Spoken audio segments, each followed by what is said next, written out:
तो anti tubercular drugs में 2 lines of drugs आती हैं। एक तो आता है हमारा फर्स्ट लाइन ड्रग्स, ठीक है, एक आता है हमारा second line drugs. First line drugs बहुत ज़्यादा इंपॉर्टेंट है, इसके बारे में क्वेश्चन आपसे नीट पीजी में पूछा जाएगा। तो फर्स्ट लाइन ड्रग्स में हमारे पास मेनली 4 ड्रग्स आते हैं, आइसोनियासिड, रिफैम्पिसिन या फिर रिफैम्पिन बोलते हैं, पायरिजिनामाइड, इथाम्ब्यूटॉल, ठीक है। इसका जो निमोनिक्स है HRZE, ये आपने लगभग हर जगह सुना होगा, हर सीनियर के मुंह से सुना होगा, HRZE, ठीक है। ये फर्स्ट लाइन ड्रग्स होते हैं। First line drugs most effective होते हैं, इनकी एफिकेसी बहुत ज़्यादा होती है, इनकी टॉक्सिसिटी बहुत कम होती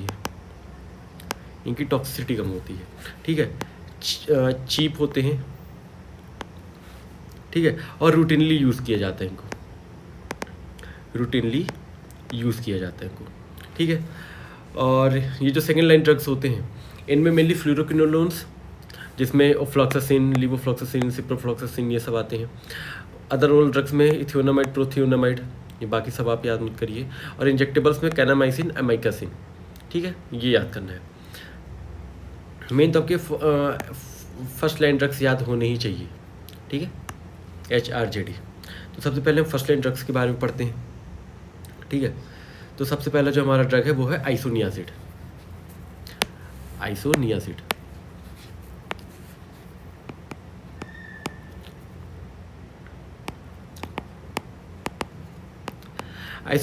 को INH नाम से भी बुलाया जाता है, शॉर्ट फॉर्म इसका INH है। और इसका फुल फॉर्म है आइसोनिकोटोनिक एसिड हाइड्राजाइड। क्या? आइसोनिकोटिनिक एसिड हाइड्राजाइड, ठीक है। बाकी सब मैंने मेन चीज़ बताता हूँ मैं आपको। ओरल दिया जाता, रूट्स मैं आपको बताऊँगा। बाकी तो ये इफ़ेक्टिव होती हैं, टॉक्सिसिटी कम होती है, चीप होती है, रूटीनली यूज़ किए जाते हैं, सब तो आपको पता ही है। इसका एक्शंस क्या होता है? ये ट्यूबरकुलोसाइडल होता है। क्या होता है? ट्यूबरकुलोसाइडल होता है। इंट्रासेलुलर एक्स्ट्रा सेलुलर बेसिलाई दोनों पे एक्ट करता है। Intra and extra cellular bacilli दोनों पे एक्ट करता है, ठीक है। और इसका मैकेनिज्म ऑफ एक्शन क्या होता है?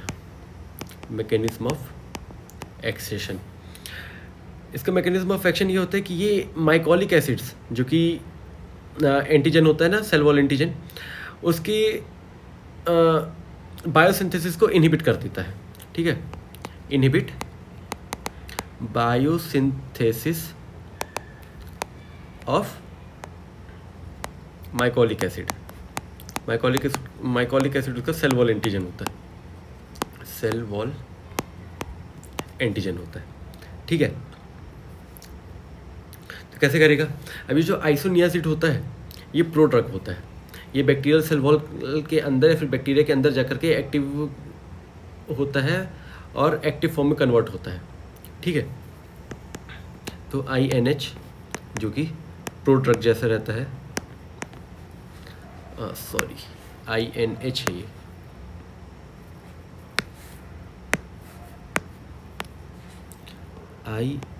INH है, ठीक है। ये प्रो ड्रग रहता है, माइकोबैक्टीरिया के अंदर जाएगा, माइकोबैक्टीरिया के अंदर जाएगा और एक्टिव फॉर्म में कन्वर्ट होगा, एक्टिव फॉर्म में बदल जाएगा, ठीक है। फिर ये क्या करेगा? ये माइकोलिक एसिड के सिंथेसिस को इनहिबिट करेगा, माइकोलिक एसिड के सिंथेसिस को इनहिबिट करेगा, जिसके कारण बैक्टीरिया मर जाएगा, बैक्टीरिया डेड, ट्यूबरकुलोसाइडल एक्शन हमको मिल जाएगा, ट्यूबरकुलोसाइडल एक्शन मिल जाएगा हमको, ठीक है। ऐसे काम करता है। इसकी फार्माकोकाइनेटिक्स क्या क्या है? फार्माकोकाइनेटिक्स सी होगा यहाँ पर,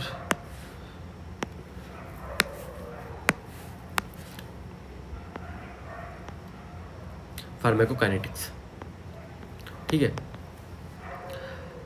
ओरल दिया जाता है, ओरल अच्छे से एब्जॉर्ब हो जाता है,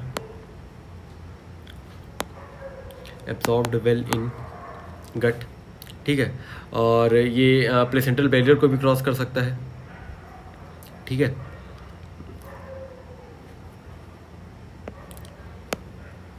कैन क्रॉस प्लेसेंटल बैरियर, ठीक है।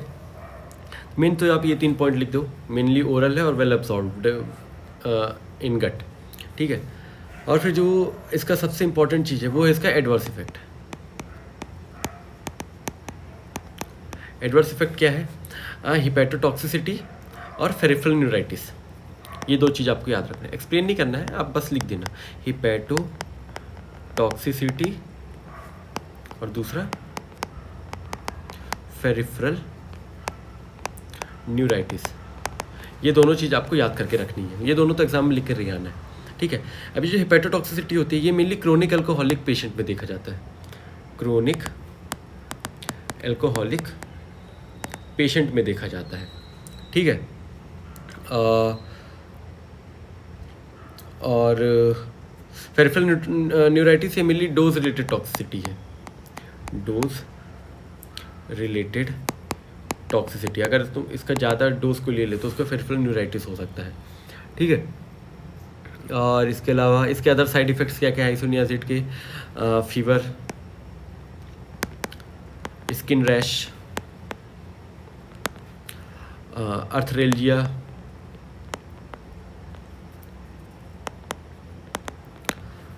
एनीमिया, जीआई डिस्टर्बेंस, यही सब। तो मेनली हमको क्या क्या याद रखना है आइसोनियाज़िड में? एक तो ये ट्यूबरकुलोसाइडल है, इंट्रासेलुलर एक्स्ट्रासेलुलर बेसिलाई दोनों पैक करता है, ठीक है। और मेनली माइकोलिक एसिड के बायोसिंथेसिस को रोकता है जिसके कारण बैक्टीरिया की मौत हो जाती है, ट्यूबरकुलोसाइडल एक्शन मिल जाता है। फार्माकोकाइनेटिक्स में मेनली आपको ओरल और वेल एब्जॉर्ब फ्रॉम गट ये याद रखना है। और एडवर्स इफेक्ट में हिपैटोटॉक्सिसिटी और फेरिफेरल न्यूराइटिस, ये 2 चीज़ याद रखनी है। अब हम पढ़ते हैं रिफैम्पिन के बारे में, ठीक है, जो हमारा दूसरा ड्रग होने वाला है, रिफैम्पिन। इसको रिफैम्पिसिन भी बोला जाता है, ठीक है। और ये इंट्रासेलुलर एक्स्ट्रासेलुलर बेसिलाई ये भी दोनों पे एक्ट करता है, ठीक है। और स्टरलाइजिंग इफेक्ट देता है ये बॉडी में, ये भी intra cellular and extra cellular bacilli पे एक्ट करता है। स्टरलाइजिंग इफेक्ट देता है ये, जिंग इफेक्ट या एक्शन देता है। स्टरलाइजिंग इफेक्ट या एक्शन कैसे देता है? ये जो माइकोबैक्टीरियम ट्यूबरकुलोसिस की सब पॉपुलेशन भी रहती है ना, उनको भी मारता है ये, एक्ट ऑन सब population of Mycobacterium tuberculosis also, ठीक है। इसका मैकेनिज्म ऑफ एक्शन क्या होता है? ये आरएनए सिंथेसिस को रोकता है, ठीक है। इस इमेज को नीचे करा जाए,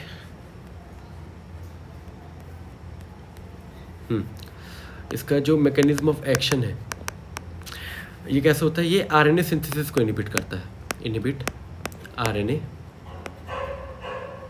सिंथेसिस। कैसे इनहिबिट करता है? जो रिफैम्पिसिन होता है ना, ये DNA dependent RNA polymerase of Mycobacterium tuberculosis से बाइंड करता है और आरएनए सिंथेसिस को रोकता है, ठीक है। ये बैक्टीरियोसाइडल इफेक्ट देता है, बैक्टीरियोसाइडल इफेक्ट देता है ये, ठीक है। और इसकी फार्माकोकाइनेटिक्स की बात करें, फार्माकोकाइनेटिक्स की अगर हम इसकी बात करें तो फार्माकोकाइनेटिक्स ये भी ओरली, वेल एब्जॉर्ब फ्रॉम गट,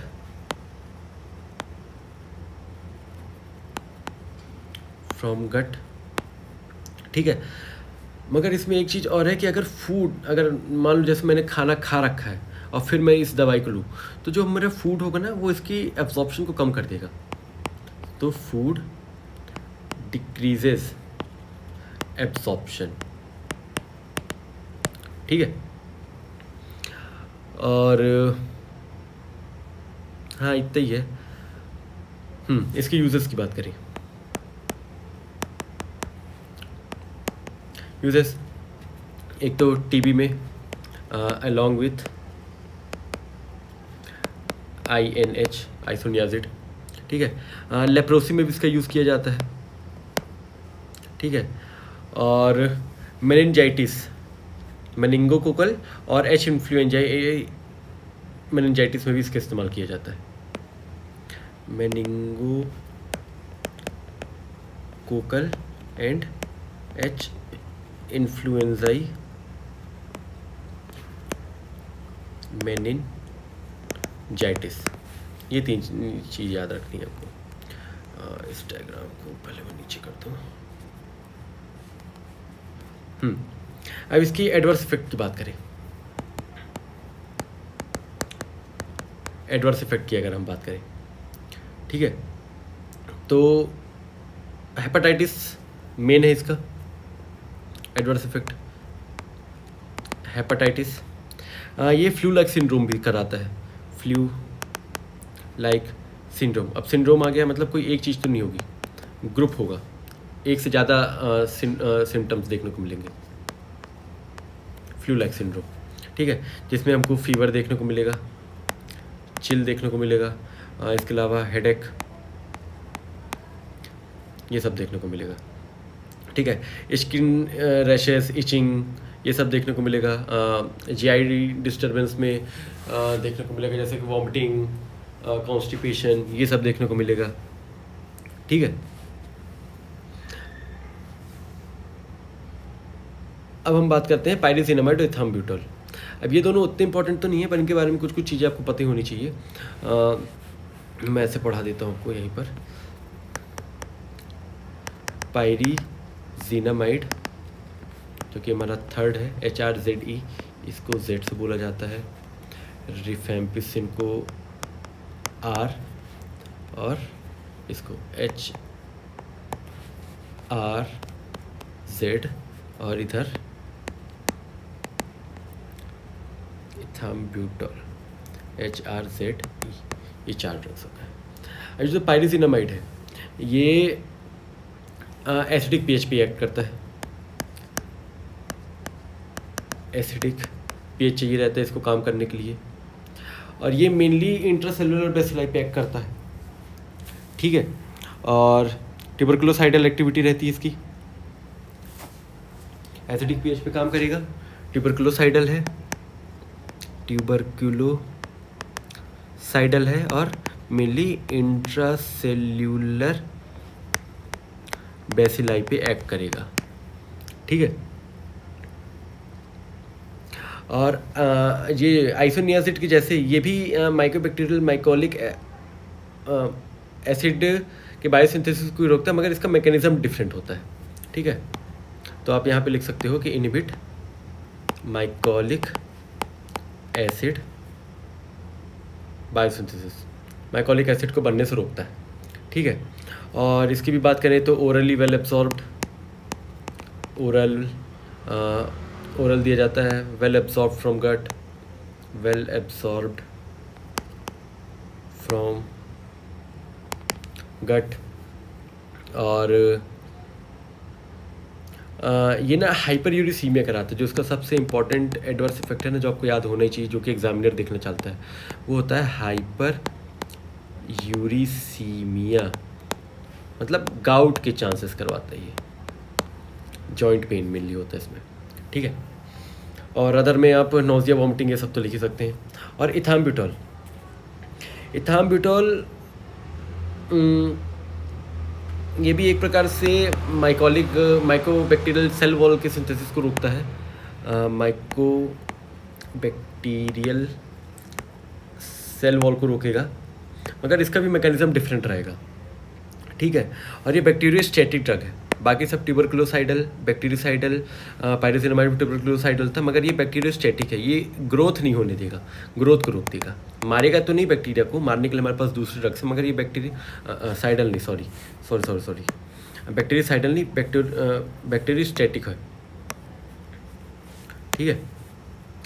ये ग्रोथ को रोक देगा बैक्टीरिया की, बैक्टीरियो स्टैटिक होता है, ठीक है।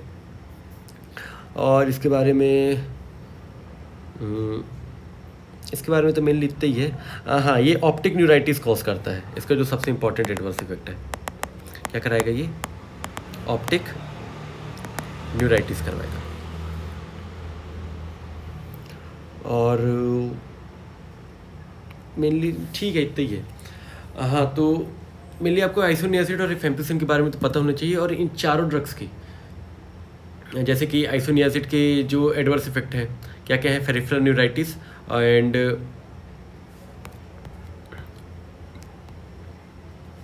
हिपैटोटॉक्सिसिटी। रिफेम्पिसिन का जैसे एडवर्स इफेक्ट है हेपेटाइटिस और फ्लू लाइक सिंड्रोम मेनली। पायरिजिनमाइड का जो वो है हाइपरयूरिसीमिया, और इथाम्ब्यूटॉल का ऑप्टिक न्यूराइटिस।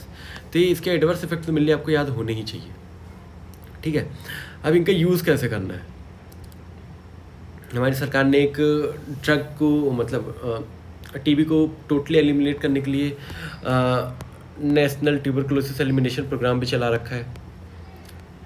तो हमारा एनटीपी के मुताबिक कौन सी गाइडलाइंस के थ्रू कितना ड्रग्स देना है, कब कब देना है, ये पढ़ना है, जो कि इम्पोर्टेंट है, ठीक है। तो WHO के अकॉर्डिंग देखते हैं, कलर चेंज कर लेते हैं। तो अब हम पढ़ेंगे ड्रग रेजिमेन के बारे में, ठीक है, कि WHO ने हमको क्या बताया कि कैसे ड्रग्स चलानी है। तो according to WHO,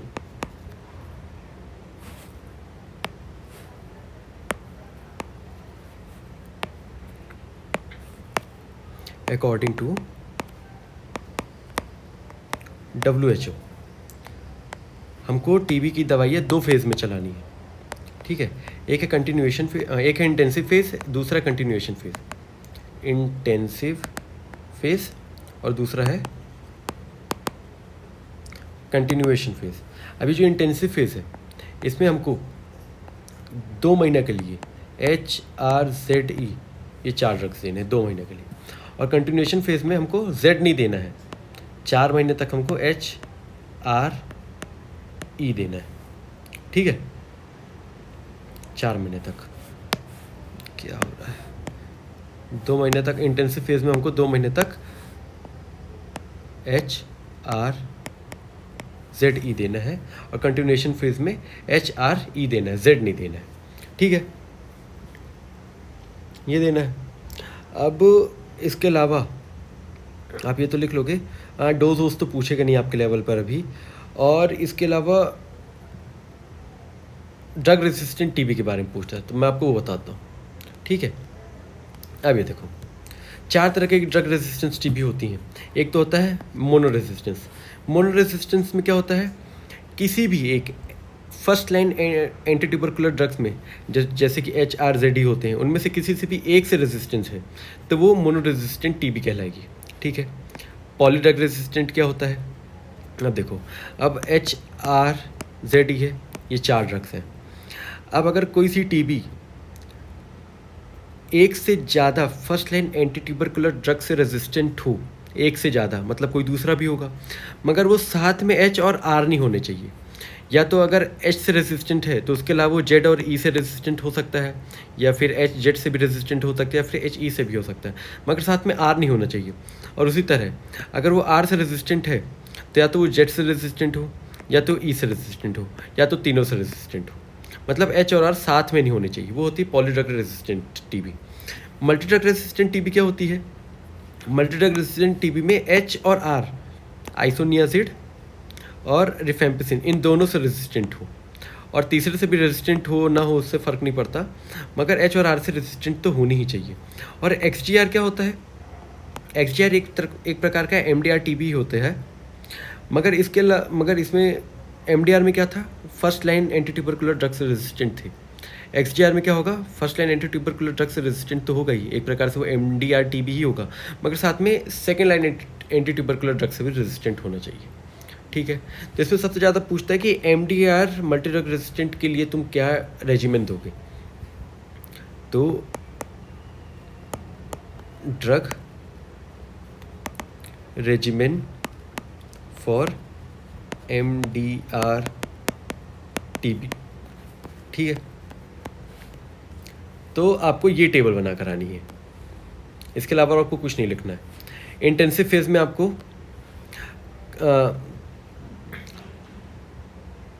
kanamycin, levofloxacin, ethionamide, ethambutol, pyrazinamide, cycloserine और पायरिडॉक्सिन 100 mg पर डे।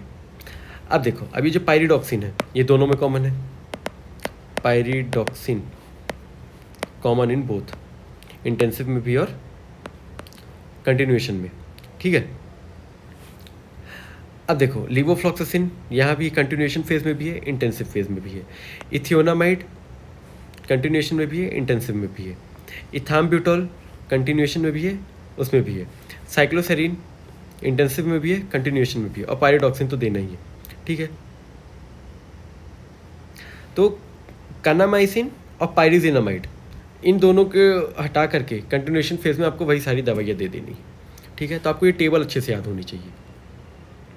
तो गाइज़ मेरे किसी भी यूनिवर्सिटी में आप हूँ, जैसे कि मैं MPMSC यूनिवर्सिटी में हूँ, अगर एंटी ट्यूबरकुलर ड्रग्स आता है, एक तो ये फिक्स है कि ये हर साल लगभग आएगा, ये बहुत इंपॉर्टेंट क्वेश्चन है, ठीक है। इसमें आपको कुछ नहीं पूछेगा, सबसे पहले तो आपको क्लासिफिकेशन बना कर आना है।